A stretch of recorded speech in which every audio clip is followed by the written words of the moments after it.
সারির মানসিকতা থাকলেই তিস্তা ও গঙ্গা চুক্তি নিয়ে তৈরি সংকট কাটানো সম্ভব বলে মনে করছেন বিশ্লেষকেরা।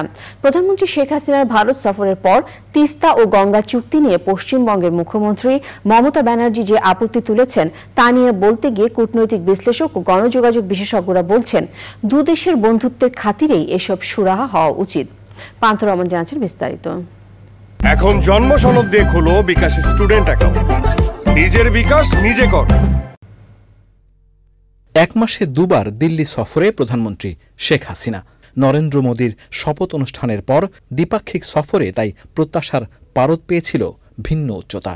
এই সফরে 10 সমঝোতা স্মারক সই হলেও কাগজে কলমে ছিল না বাংলাদেশের জন্য অতি প্রত্যাশার তিস্তা পানি বন্টন চুক্তি।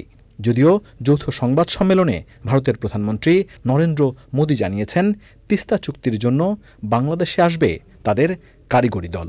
আলোচনা হয়েছে গঙ্গা চুক্তির নবায়ন নিয়েও।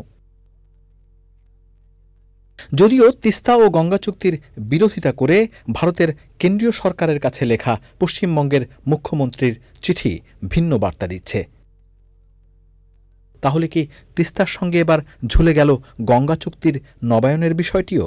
তিস্তা তো গত 13 বছর ধরে ঝুলেই আছে, কাজে এটা ঝুলে যাবার আশঙ্কার দরকার নেই। এটা ঝুলে গেছে বা ঝুলে আছে সেটা তো আমরা বাস্তবতাটা মেনে নিচ্ছি, কিন্তু এই ঝুলে যাওয়াটা দুই দেশের আমি বলবো যে বন্ধুত্বপূর্ণ সম্পর্কের জন্য ইতিবাচক নয়। গঙ্গা চুক্তি সেটাও আলাপ আলোচনা শুরু হবে এখন, এবং সেটাও বিঘ্ন ছাড়াই এটা আবার নবায়িত হবে, এটাই আমাদের প্রত্যাশা। পানির প্রাপ্তিটা তো দেব না দেবর বিষয়টা না, এটা আন্তর্জাতিক আইনে আপনার প্রাপ্য, এবং এটা পৃথিবীর প্রাকৃতিক সম্পদের একটা।